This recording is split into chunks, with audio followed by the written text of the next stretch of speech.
இருக்கிற சூழ்நிலைகள் நடு ராத்திரியில் என்ன செஞ்சாங்க? ஜெபம் பண்ணி துதித்து பாடினார்கள். அப்போ துதித்து பாடும்போது அதை சிறைச்சாலையில் இருந்தவங்க எல்லாம் என்ன செஞ்சாங்க? கேட்டுக்கிட்டு இருந்தாங்களா? சடுதியிலே சிறைச்சாலையுடைய அஸ்திபாரங்கள் அசைபடியாக பூமி மிகவும் அதிர்ந்தது.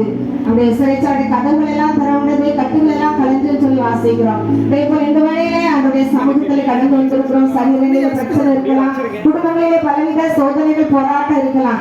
இந்த நாளில் எல்லாவற்றையும் ஆண்டவருடைய சமூகத்தில் அர்ப்பணிச்சு எல்லாம் பலவிகள் எல்லாம் அந்த நாளில மாறப்போகிறது.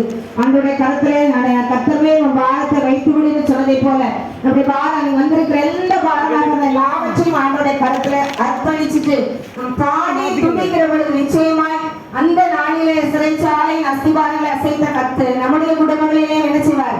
அப்படிப்பட்ட சிறைச்சாலை போன்ற பிரச்சனை எல்லாவற்றையும் என்ன செய்வோம்? மாற்றி போடுவார். சொல்ற பாடல் வேளையில் எல்லாரும் உற்சாகம் எல்லாவற்றையும் மறந்து கர்த்தர் நமக்கு பாராட்டின எல்லாவித நன்மைகளை நினைத்து இந்த நாள் வரை 7 மாதங்களாக கர்த்தர் நம்மை ஏந்தி சுமந்து தாங்கி தப்பு வைத்து வந்திருக்கிற எத்தனை பிரச்சனை, எத்தனையோ பாடுகள், வேதனைகள் எல்லாம் நமக்கு தெரியும். கடந்து வந்திருக்கிற எல்லா சூழ்நிலைகளிலும் தண்ணீரை கடக்கிற பொழுது, ஆறுகளை கடக்கிற பொழுது, அக்னி ஜுவாலையில நடக்கிற பொழுது நமக்கும் நம்முடைய பிள்ளைகளுக்கு எந்த சேதமில்லாதபடி கர்த்தர் பாதுகாப்பு அந்த அன்பை நினைத்து அதோட இரக்கத்தை மனதுருக்கத்தை நினைத்து இதயத்தின் ஆழத்தில் நன்றி செலுத்தி ஒரு சில பாடலை நாம் பாடலாம். கொடுக்கப்பட்ட பாடல்களிலே 3வது பாடல், கொடுக்கப்பட்ட நாளிலே 3வது பாடல், போற்றுவோம் நம் தேவனை, போற்றுவோம் ராஜராஜனை.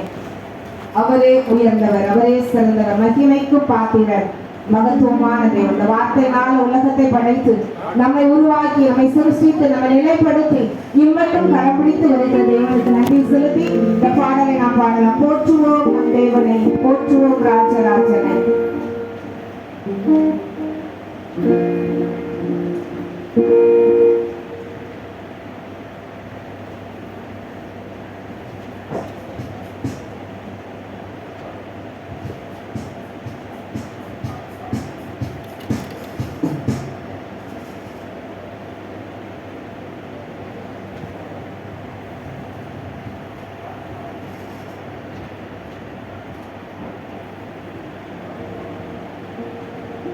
Thank you.